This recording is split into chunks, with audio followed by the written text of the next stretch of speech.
éfata, que quer dizer abre-te. Imediatamente seus ouvidos se abriram, sua língua se soltou e ele começou a falar sem dificuldades. Sua língua se soltou e ele louvava a Deus bendizendo. Jesus recomendou com insistência que não contasse a ninguém. Mas quanto mais ele o repreendia, mais ele divulgava. Muitas pessoas se impressionaram, dizendo: ele tem feito bem todas as coisas. Aos surdos faz ouvir e aos mudos faz falar. Palavra da salvação. Glória a vós, Senhor. Irão sentar, meus amigos.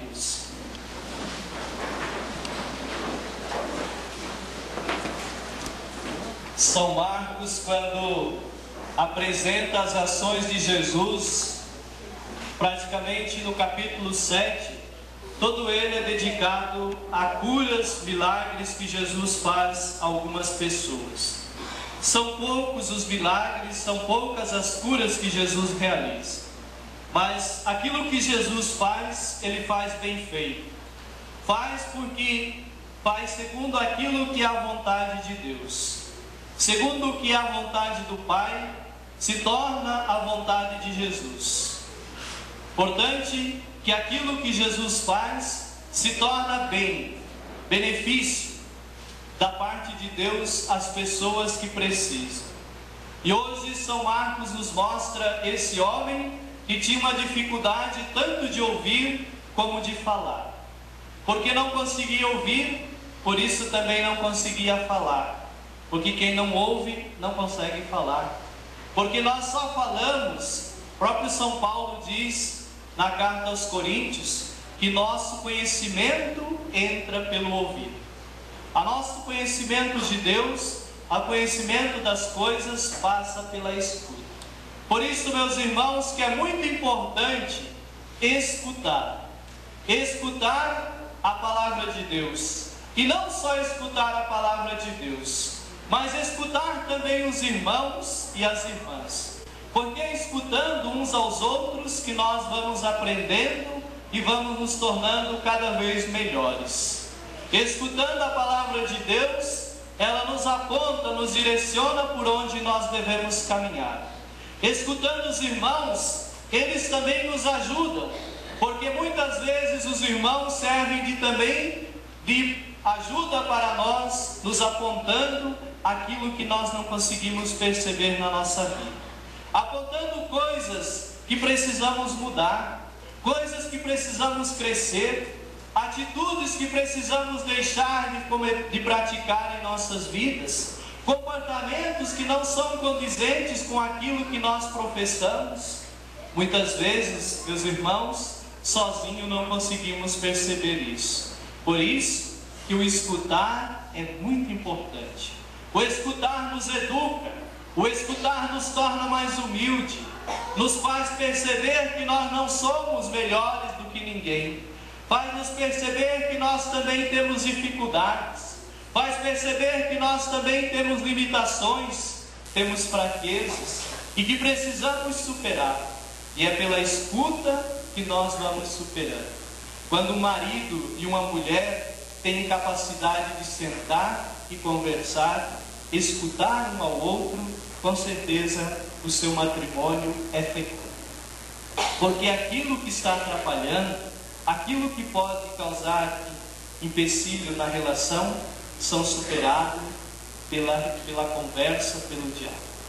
Por isso, escutar é muito importante.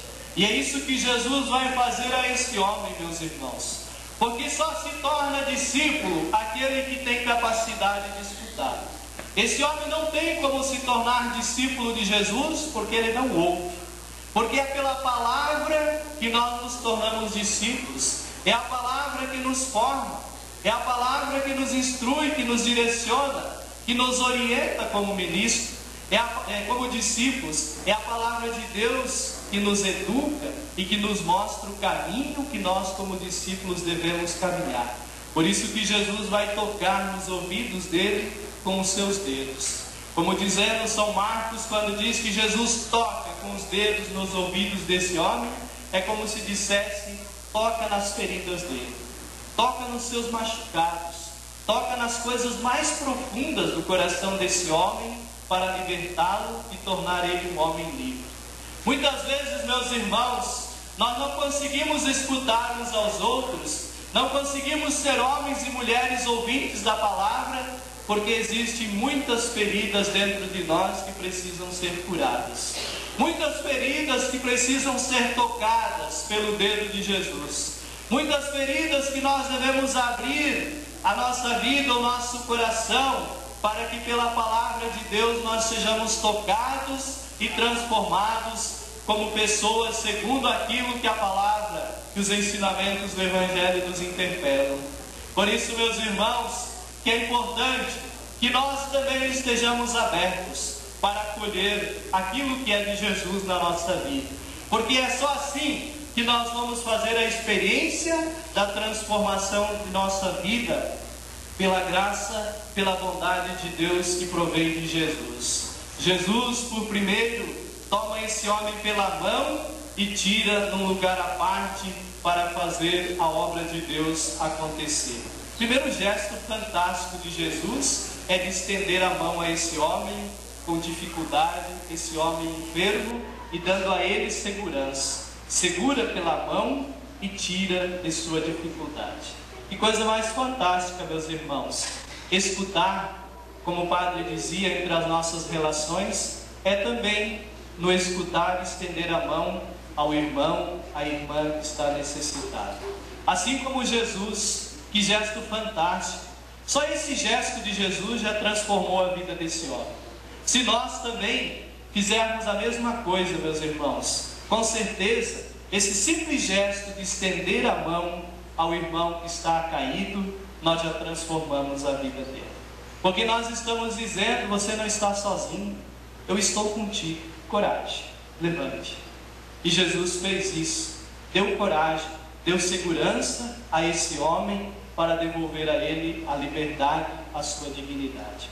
Quantos irmãos e irmãs, talvez lá dentro da nossa casa, que precisam que eu e você estendamos as nossas mãos para ajudá-los, para dar segurança. Quantas pessoas, vizinhos, vizinhas nossas, de nossas comunidades, que estão precisando desse estender de mão da nossa parte.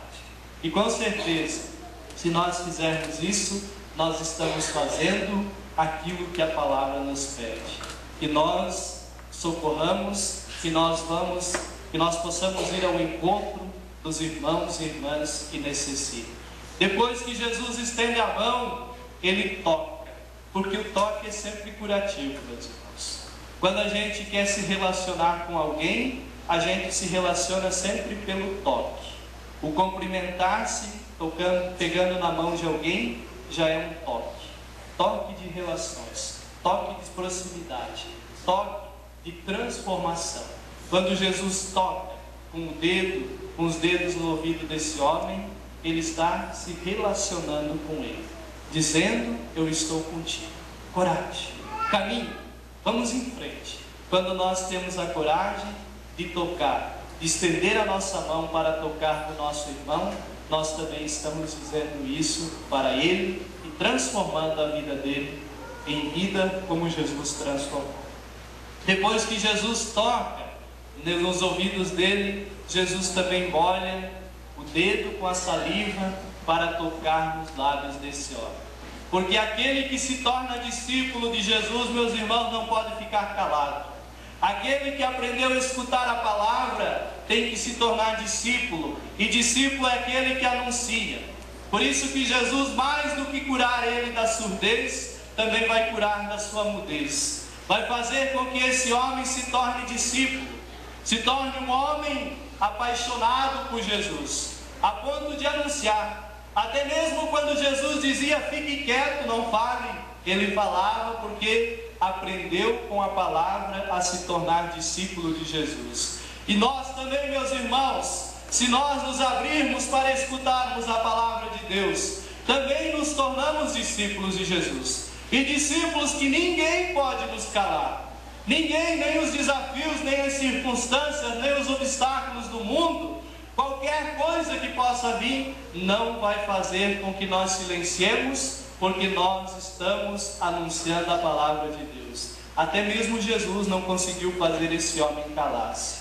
Que poder, meus irmãos, da palavra de Jesus que tocou na vida desse homem. Que poder terá a palavra de Jesus na nossa vida, se nós também nos deixarmos tocar pela palavra dele. Com certeza, nada vai nos amedrontar, nada vai fazer com que nós nos silenciemos, porque pela escuta nós nos tornamos discípulos. Será que também nós, meus irmãos, não precisaríamos também desse toque de Jesus hoje? Desse toque em nossos ouvidos, pela palavra, para que nós aprendamos cada vez mais a escutar? Esse toque de Jesus nos nossos lábios, para que nós pudéssemos assim nos tornar anunciadores, fiéis, convictos, ardorosos da palavra de Deus. O profeta Isaías, quando Deus chama ele para ser profeta, ele diz assim: mas Senhor, como posso eu, que sou um homem de lábios impuros? E Deus manda que um dos querubins voe e pegue uma brasa que está acesa num candelabro e toca nos lábios de Isaías, e Deus diz assim: agora você não é mais um homem de lábios impuros. Por isso, vai e anuncia. Por isso, meus irmãos, nós hoje já não somos mais tocados pela brasa do candelabro. Nossos ouvidos agora foram abridos pela palavra de Deus. A palavra de Deus abriu os nossos ouvidos para que nós nos tornemos ouvintes convictos da palavra de Deus. E daqui a pouco na Eucaristia, o Senhor vai tocar os nossos lábios, não mais com uma brasa, mas com o corpo e o sangue de Jesus, para nos tornar também fiéis anunciadores da sua palavra. Que nós tenhamos convicção, meus irmãos, disso que aconteceu na vida desse homem, que também possa acontecer na nossa vida, para que nós possamos assim fazer com que isso aconteça. Depois Jesus no Evangelho sopra sobre esse homem o sopro da vida e diz: abre-te. Lembra-se esse sopro da vida lá no dia da criação, quando Deus criou o homem do barro, e o homem sem vida, sem movimento. O que Deus faz? Sopra nas narinas do homem o sopro da vida, fazendo com que esse se torne um ser vivente. E Jesus vai fazer a mesma coisa com esse homem, dar vida, e não uma vida qualquer, a vida em Deus. É isso que Jesus quer nos fazer. Jesus não quer uma vida qualquer para nós. Por isso que nós, como cristãos, não devemos de viver como qualquer, de qualquer forma, porque não é para isso que Deus nos chama, é para vivermos uma vida segundo a vida de Jesus. Depois, no finalzinho do Evangelho, as pessoas vão dizer o seguinte: veja como ele fez as coisas bem. Tudo o que ele fez foi bom. E nos lembra novamente, lá no livro do Gênesis, quando Deus acaba a criação, ele diz o livro assim: e Deus viu que tudo era muito bom. Tudo que Deus fez era muito bom. Não é bom, muito bom. E as pessoas reconhecem que aquilo que Jesus estava fazendo era muito bom. E com certeza, o que Jesus continua fazendo na minha vida, na tua vida, também é muito bom. Pena que às vezes nós não conseguimos perceber a dimensão daquilo que Jesus faz em nossas vidas. Louvado seja nosso Senhor Jesus Cristo.